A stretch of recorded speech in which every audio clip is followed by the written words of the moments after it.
One other thing just to mention in making the decision one way or the other about leaving horses in the barn or putting them outside in the event of a disaster, certainly one thing to consider is, I don't want to call it necessarily a floodplain, but where you set. Obviously, if your barn is in an area that's going to get water, if we have a hurricane, everybody's going to get water, whether you normally get a lot in a flood or not.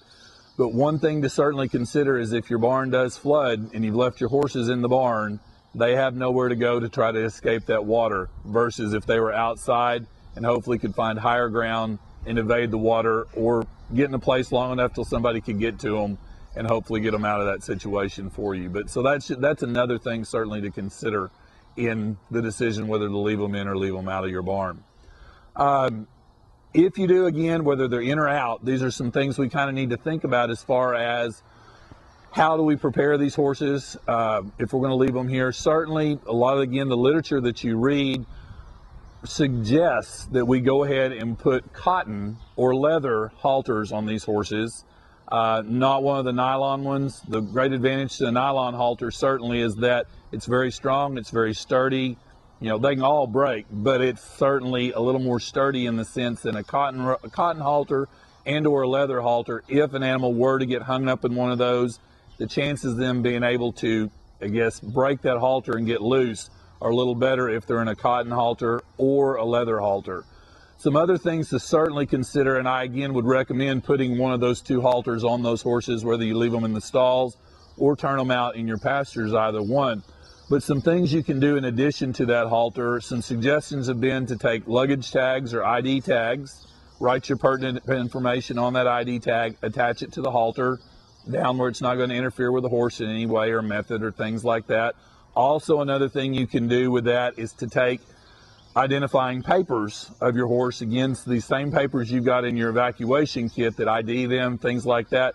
Put them in a Ziploc bag that'll be watertight, hopefully, and tape it around, fold it around tightly on the cheek piece of the halter and tape it with some clear plastic tape. Again, there's information there in case when something like this happened, your horse got out of your property, was running down the road, got into somebody else's property. Again, it would help them identify this animal and hopefully get them back to you since it's got all that information in it.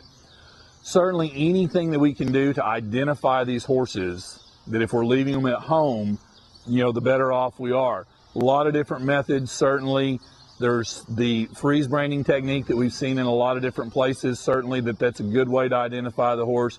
There's lip tattoos, there's freeze branding tattoos under manes, there's microchipping, a lot of different methods of permanent identification. Some others that will help in the forms of IDing your horse that aren't necessarily permanent, but one suggestion was we do have, a lot of times they're called broodmare neck bands. If you're a horse person, you'll probably know what that means, but basically it's a neck band that would go around the horse's neck with an identifying number. Also, again, you can tape that information inside that plastic bag around the neck band.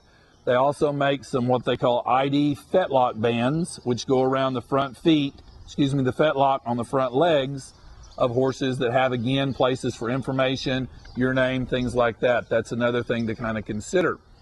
Some other suggestions that have been made, again, that'll help folks is, again, taking a luggage tag with all the information on it, and I'm not talking one of the big ones, you know, that we all use, but one that's of relatively small size, and actually braiding it into the hair of the horse's tail or the horse's mane.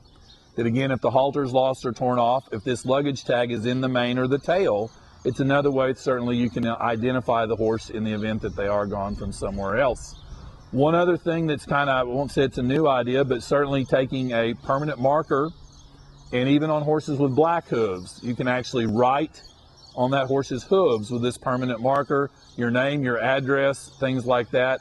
Again, you know, if they stood in water a really long time, I don't know how long it would be there, but it's certainly another good idea.